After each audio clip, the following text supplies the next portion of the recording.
Hello students, किसी भी देश के लिए अपने एयर डिफेंस सिस्टम को कारगर बनाना बहुत ही महत्वपूर्ण स्थान रखता है। भारत इसी संदर्भ में जो है पहली बार जो है एकीकृत वायु रक्षा हथियार प्रणाली का परीक्षण किया है उड़ीसा के समुद्री तट पर। तो हम इस टॉपिक में समझेंगे कि एकीकृत वायु रक्षा हथियार प्रणाली का क्या महत्व है। साथ ही हम समझेंगे कि इस हथियार प्रणाली की क्या विशेषताएं हैं, इसका क्या टेक्नोलॉजिकल एस्पेक्ट्स है। साथ ही हम इस टॉपिक में देखेंगे कि एयर डिफेंस सिस्टम में इजराइल क्यों आगे है और इजराइल किन किन तकनीकी विशेषताओं से लैस है। इसके अलावा हम इस पर भी चर्चा करेंगे कि भारत और इजराइल के मध्य जो है इसको लेकर किस क्षेत्र में जो है सहयोग चल रहा है। इसके अलावा हम देखेंगे कि डीआरडीओ जो इस हथियार प्रणाली को विकसित की है, डीआरडीओ किस तरीके से, उसका क्या इतिहास रहा इस हथियार प्रणाली को बनाने में, किस तरीके से वो लीड कर रही है, किस तरीके से उसका विकास हो रहा है, हम इस टॉपिक में समझेंगे। साथ ही हम इसके अंत में जो है निष्कर्ष पर चर्चा करेंगे। तो प्लीज इस टॉपिक को शुरू से अंत तक देखें ताकि आप इसको टॉपिक से अच्छे से परिचित हो जाएं। साथ ही लाइक और कमेंट करना ना भूलें। देखिए, सबसे पहले ये किस संदर्भ में आया इसमें हम चर्चा कर लेते हैं। देखिए संदर्भ, रक्षा अनुसंधान एवं विकास संगठन यानी डीआरडीओ ने ओडिशा के तट पर एकीकृत वायु रक्षा हथियार प्रणाली integrated air defence weapon system, जिसको IADWS का पहला उड़ान परीक्षण किया। इसलिए जो है यह हथियार प्रणाली जो है चर्चा में आ गया है। अब देखिए, यह उन्नत रक्षा प्रौद्योगिकी में आत्मनिर्भरता की दिशा में भारत का एक महत्वपूर्ण कदम है। आत्मनिर्भर भारत, जैसा कहा जा रहा है कि सेल्फ रिलायंस, आत्मनिर्भर भारत बनाने के लिए आपको भाई अपने हथियार क्षेत्र में भी अपने आप को आत्मनिर्भर बनाना पड़ेगा। तो अगर डीआरडीओ ने इस हथियार का जो है हवाई परीक्षण किया है तो जाहिर सी बात है कि भारत आत्मनिर्भरता की ओर बढ़ेगा इससे। तो हम समझते हैं कि इस हथियार प्रणाली की विशेषता क्या है। देखिए की मुख्य विशेषताएं, IADWS की मुख्य विशेषताएं क्या है। देखिए, यह एक त्रिस्तरीय प्रणाली है जो दुश्मन के विमानों, ड्रोनों और मिसाइलों को 30 से 35 किलोमीटर दूर से ही मार गिराने में सक्षम है। यह त्रिस्तरीय हमारा एयर डिफेंस मिसाइल सिस्टम होगा, जिसको जो है दुश्मन अगर 30 मार रहा है भारत की तरफ तो 30-35 किलोमीटर पहले ही उसको नष्ट कर देगा, इतना यह सक्षम होगा। ठीक है। अब इसमें जो है पहला जो है त्रिस्तरीय संरचना में पहला जो है त्वरित प्रतिक्रिया सतह से हवा में मार करने वाली missile, quick response surface to air missile. इसका जो है 30 किलोमीटर की दूरी है इसका रेंज। यह जो मिसाइल है 30 किलोमीटर के दूर से आ रहा, मतलब 30 किलोमीटर पहले ही उसको जो है नष्ट कर देगा हवा में ही। ये जो सरफेस टू एयर है ये क्विक रिस्पॉन्स करता है। उसी में दूसरा है अति लघु दूरी वायु रक्षा प्रणाली, जिसको BSHORADS शॉर्ट फॉर्म है इसका, इसके बारे में बोलते हैं। इसको 6 किलोमीटर तक 6 किलोमीटर तक की दूरी में इस हथियार को नष्ट कर देता है। अति लघु दूरी वायु रक्षा प्रणाली का एक पोर्टेबल, हल्की और कम दूरी की वायु रक्षा मिसाइल प्रणाली होती है, जिसका उपयोग मुख्यतः नजदीक से आने वाले शत्रु विमान, हेलीकॉप्टर, ड्रोन और क्रूज मिसाइलों को मार गिराने के लिए किया जाता है। यह जो हमारा हथियार सिस्टम है जो अति लघु दूरी में हम जो इस्तेमाल करेंगे एयर डिफेंस सिस्टम को, वो जो सिस्टम जो है लघु दूरी से मतलब कम दूरी से आने वाले, चाहे वो ड्रोन हो, हेलीकॉप्टर हो, क्रूज मिसाइल हो, सबको मार गिराने में वो सक्षम होता है। तीसरा जो इसमें है निर्देशित ऊर्जा हथियार। ठीक है, इसको कहते हैं जो 2 से 4 किलोमीटर की दूरी वाला उच्च शक्ति लेजर है। लेजर तकनीक से ये चलता है। जो तीसरा हमारा इसमें जो है इसका निर्देशित ऊर्जा हथियार ऐसे आधुनिक हथियार है जिनमें परंपरागत बारूद या विस्फोटक का प्रयोग नहीं किया जाता है। पहला इसमें अंतर है कि इसमें जो है प्रयोग किया जाता है जो निर्देशित ऊर्जा हथियार होते हैं, जो लेजर तकनीक पर आधारित होते हैं, उसमें जो है ये जो है उसमें जो है आपको बारूद और विस्फोटक का इस्तेमाल नहीं किया जाता, बल्कि इनमें केंद्रित ऊर्जा जैसे लेजर, माइक्रोवेव, इलेक्ट्रोमैग्नेटिक वेव को लक्ष्य पर छोड़ा जाता है। यह ऊर्जा लक्ष्य को नष्ट, निष्क्रिय तथा अक्षम कर सकती है। आप समझ लीजिए कि इसमें लेजर तकनीक के द्वारा अपने लक्ष्य को नष्ट करने में ये सक्षम होता है। तो ये इंटीग्रेटेड जो हमारा जो हथियार प्रणाली है उसके तहत जो है ये त्रिस्तरीय संरचना है, त्रिस्तरीय रक्षा संरचना है। ये इसको आप समझ लिए, मेरे ख्याल से आप लोग समझ गए होंगे कि किसकी क्या विशेषता है, किसकी कितनी दूरी है। जिसमें आपने समझा कि जो quick response surface to air missile है उसकी 30 किलोमीटर की दूरी, 30 किलोमीटर पहले ही उसको मार देने में वो सक्षम है। और एक हथियार प्रणाली हमारे पास ऐसी भी है जो नजदीक से, अगर बॉर्डर एरिया में, अगर नजदीक से कोई, ये बॉर्डर एरिया में ये सक्षम हो सकता है कि मान लीजिए कि बॉर्डर एरिया में बहुत नजदीक से दुश्मन देश मार रहा है हमारे ऊपर, तो उसको जो है हवा में भी 6 किलोमीटर पहले ही इसको नष्ट कर देगा। ठीक है, और ये जो है किसी प्रकार के हथियार को नष्ट करने में सक्षम है, चाहे वो हेलीकॉप्टर हो, चाहे क्रूज मिसाइल हो, चाहे विमान हो, सारे को नष्ट कर सकता है, इतना सक्षम है। उसके आपने लेजर तकनीक के आधारित आपने देखा कि निर्देशित ऊर्जा हथियार जो 2 से 4 किलोमीटर की दूरी पर ये लेजर तकनीक को प्रयोग करके लक्ष्य को भेद सकता है। तो ये हमारा तीनों इसमें चीज शामिल है। अब देखिए इसका जो संचालन तंत्र है कौन सी संस्था कर रही है ये आप जान लीजिए। डीआरडीओ तो आपने समझा, लेकिन डीआरडीओ की एक प्रयोगशाला है जिसको कहता है डीआरडीएल, रक्षा अनुसंधान एवं विकास प्रयोगशाला द्वारा इसको विकसित किया गया, द्वारा विकसित एक केंद्रीकृत कमान एवं नियंत्रण केंद्र द्वारा नियंत्रित होगी यह। इसका जो संचालन तंत्र होगा डीआरडीओ का एक जो प्रयोगशाला है जिसको कहा जाता है रक्षा अनुसंधान एवं विकास प्रयोगशाला द्वारा यह नियंत्रित होगा। उसमें कमान एवं नियंत्रण केंद्र बनाए जाएंगे जिसके द्वारा इसको नियंत्रित किया जाएगा। प्रथम उड़ान परीक्षण, उड़ान परीक्षणों में 3 अलग अलग हवाई लक्ष्यों ड्रोन को सफलतापूर्वक निष्क्रिय किया गया। तीनों लक्ष्य के द्वारा जो यूएवी एक तरीके से ड्रोन ही होता है जो अनमैन्ड होता है, ड्रोन में भी कोई उसमें किसी प्रकार का कोई मैन नहीं होता, ड्रोन जो है रिमोट से चलता है, उसी तरह से यूएवी उसको कहते हैं। तो ये तीनों प्रकार के द्वारा, जो तीनों प्रकार था उसके द्वारा हमने सफलतापूर्वक निष्क्रिय किया। अब देखिए, अब हम समझते हैं कि डीआरडीओ का तकनीकी विकास किस तरीके से हुआ है डिफेंस सिस्टम में। अब आप इसको अच्छे से समझ लीजिए। देखिए डीआरडीओ ने हाल के वर्षों में कई वायु रक्षा प्रणालियां विकसित की है, ये जान लीजिए। आपके एग्जामिनेशन पॉइंट ऑफ व्यू से भी, खासकर पीटी परीक्षा में इस तरह के क्वेश्चंस फैक्चुअल्स पूछे जा सकते हैं, तो इस वजह से इसको आप लोग थोड़ा अच्छे से समझ लीजिए। जैसे देखिए आकाश मिसाइल आप लोग जानते भी होंगे, आकाश मिसाइल सिस्टम जो 25 से 30 किलोमीटर तक सक्षम है, 25 से 30 किलोमीटर दूर से आए हुए दुश्मन को किसी भी प्रकार के हथियार को मारने में, ये नष्ट करने में सक्षम है।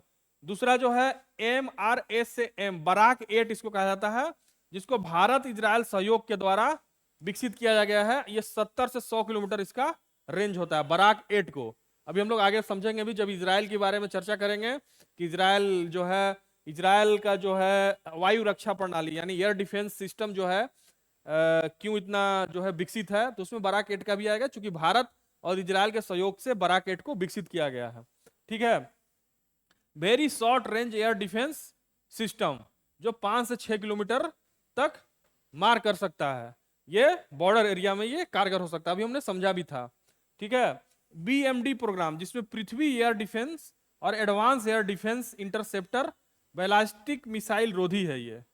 ठीक है, बैलिस्टिक मिसाइल को जो है BMD प्रोग्राम के तहत कोई भी इंटरकॉन्टिनेंटल बैलिस्टिक मिसाइल जो होगा उसको जो है मार गिराने में ये हमारा सक्षम है। तो और इसके अलावा लेजर डायरेक्ट एनर्जी वेपन्स परीक्षण के चरण में है, अभी परीक्षण किया भी गया इसको। तो कहने का मतलब ये है कि ये जो तकनीकी विकास डीआरडीओ ने किया है, defence research and development organisation, जो भारत की संस्था है जो रक्षा क्षेत्र में अनुसंधान का कार्य करती है, तो उसने जो है एयर डिफेंस सिस्टम जो विकसित किया है हाल के वर्षों में, उसको आपने समझा। इस प्रकार से वो एक अच्छा अपना कंट्रीब्यूशन दे रही है संस्था। तो इसको आप फैक्चुअल इंफॉर्मेशन के तौर पे आप समझ सकते हैं, और आप कृपया ध्यान से आप देख भी लिए होंगे मेरे ख्याल से। अब देखिए, अब इजराइल की जो एयर डिफेंस सिस्टम है वो किस तरीके से भारत के लिए सीख रही है, थोड़ा समझ लेते हैं। देखिए, इजराइल दुनिया की सबसे उन्नत और सशक्त बहुस्तरीय वायु रक्षा व्यवस्था रखता है। यह प्रणाली मुख्यतः इजराइल को ड्रोन, रॉकेट और आर्टिलरी, मोर्टार, बैलिस्टिक मिसाइल और क्रूज मिसाइलों जैसे हवाई खतरों से बचाने के लिए बनाई गई है। आप लोग जानते हैं कि इसके लिए जियोपॉलिटिकल रीजन भी है। जियोपॉलिटिकल रीजन ऐसा है कि अभी आप देख रहे होंगे इजराइल जो है इस तरीके के क्षेत्र से घिरा हुआ है जहां चारों तरफ से उसको युद्ध की आशंका बनी रहती है। और अभी हाल ही में जो है गाजा और कई क्षेत्रों से वो जो है युद्ध लड़ भी रहा है। गाजा में भी वो अटैक कर रहा है, उधर से भी जो है जो विद्रोही हैं वो अटैक कर रहे हैं। तो ये लगातार अभी जारी भी है। तो जो जियो पॉलिटिकल रीजन है इजराइल की ऐसी अवस्थिति है, उसके कारण से भी उसको अपने एयर डिफेंस मिसाइल सिस्टम को बहुत ही मजबूत करना पड़ा। तो यह भारत पे भी लागू होता है, क्योंकि भारत जो है पाकिस्तान जैसे देश और बगल में चाइना जैसे देश से घिरा हुआ है, जो पारंपरिक दुश्मन भारत के माने जाते हैं। और हाल ही में जो है भारत जब पाकिस्तान से युद्ध लड़ रहा था तो उसमें एयर डिफेंस सिस्टम भारत का बहुत ही काम आया। तो ये एक सुरक्षा कवच की तरह काम करता है। इजराइल का भी जो स्थिति है वहां पे सुरक्षा कवच की तरह काम कर रहा है। जैसे हमास बार बार जो है आप लोग न्यूज में देखे भी होंगे कि हमास और इजराइल के जब युद्ध हुआ तो हमास किस तरह से छोटे छोटे मिसाइल दाग रहा था, और इजराइल के जो एयर डिफेंस सिस्टम है वो इतने कारगर हैं कि लगभग 99% जो आते हैं वहां से रॉकेट लॉन्चर रॉकेट जो आते हैं उसको नष्ट कर देता है। वहां का एयर डिफेंस सिस्टम इतना वो एडवांस्ड है। तो भारत को भी उससे एक सीख मिली है, जिस वजह से वो डीआरडीओ जो संस्था है एयर डिफेंस सिस्टम को काफी डेवलप कर रहा है, और उसमें इजराइल देश का भी सहयोग है। देखिए इसकी खासियत यह है कि हर दूरी और हर ऊंचाई के खतरे का अलग अलग स्तर पर जवाब देती है। जाहिर सी बात है कि भारत ने भी 25 से 30 किलोमीटर का एक रेंज का बनाया, फिर 6 से 7 किलोमीटर का रेंज का बनाया, एक 4 से 5 किलोमीटर का रेंज का बनाया। तो भारत भी त्रिस्तरीय एक बनाया है जिसको एकीकृत कर दिया। उसी प्रकार से इजराइल में भी है। ठीक है, इजराइल की बहुस्तरीय वायु रक्षा प्रणाली आज दुनिया की सबसे एकीकृत तकनीक रूप से उन्नत और युद्ध परीक्षित वायु रक्षा संरचना मानी जाती है। तो जो इजराइल की जो advance air defence missile system है उससे भारत ने एक सीख लेते हुए अपना जो है एक इंटीग्रेटेड वायु रक्षा प्रणाली डेवलप किया, अलग अलग स्तर वाला। जैसे कि अलग अलग स्तर के इसके भी हैं लेकिन इंटीग्रेटेड है। भारत भी उसको इंटीग्रेटेड करके अभी हाल ही में परीक्षण किया, इसलिए हम इस पर चर्चा कर रहे हैं। देखिए इजराइल की वायु रक्षा इस प्रकार 4 स्तरों में विभाजित है। जैसे भारत का 3 स्तरों में विभाजित है, इसने 4 स्तरों में विभाजित किया, जिसको आयरन डोम, ये छोटी दूरी 160 किलोमीटर तक, डेविड स्लिंग्स मध्यम दूरी 300 किलोमीटर तक, एरो 2 एरो 3 लंबी दूरी और अंतरिक्ष स्तर पर 2400 किलोमीटर, आयरन बीम लेजर निकट दूरी और किफायती समाधान।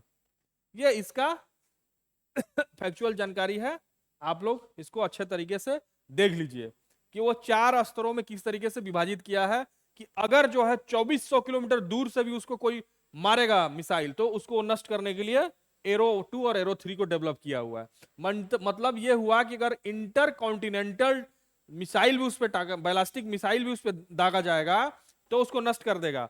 ये हाल ही जो है इसका सबसे बड़ा उदाहरण देखने को मिला जब ईरान और इजराइल के बीच जब युद्ध चल रहा था।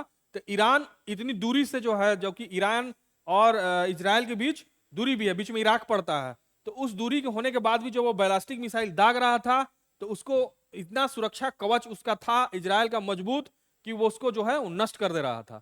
तो इसमें जो भी इसका जो 4 स्तर है आप उसे समझ सकते हैं कि ये जरूर जो है एरो 2 और एरो 3 वहां काम आया होगा उसका। तो आप समझ सकते हैं कि उसने अपने एयर डिफेंस मिसाइल सिस्टम को कितना डेवलप किया है। भारत भी डेवलप कर रहा है, आने वाले समय में भारत के पास भी इस तरह के ऐसे होंगे कि 2300 किलोमीटर से ही उसको जो है रडार जो है पकड़ लेगा और पहले ही उसको नष्ट कर देगा हवा में ही। अब देखिए बराक 8 कार्यक्रम के बारे में थोड़ा आप जान लीजिए। बराक 8 कार्यक्रम है क्या और भारत और इजराइल के मध्य जो है सहयोग से इसको डेवलप किया गया है। देखिए सबसे बड़ा सहयोग यह भारत और इजराइल के बीच है। भारत और इजराइल के बीच medium range surface to air missile है। Medium range surface to air missile है, ये मीडियम रेंज तक जाता है, जिसको जो है मीडियम रेंज SAM या बराक 8 प्रणाली कहते हैं। इसका बराक 8 है, टेक्निकोलॉजिकली ये है medium range surface to air missile है, ये नाम इसका बराक 8 है। ठीक है, इसे डीआरडीओ जो भारत की संस्था है, डिफेंस रिसर्च डेवलपमेंट ऑर्गेनाइजेशन और इजराइल की एरोस्पेस इंडस्ट्रीज ने संयुक्त रूप से बनाया है।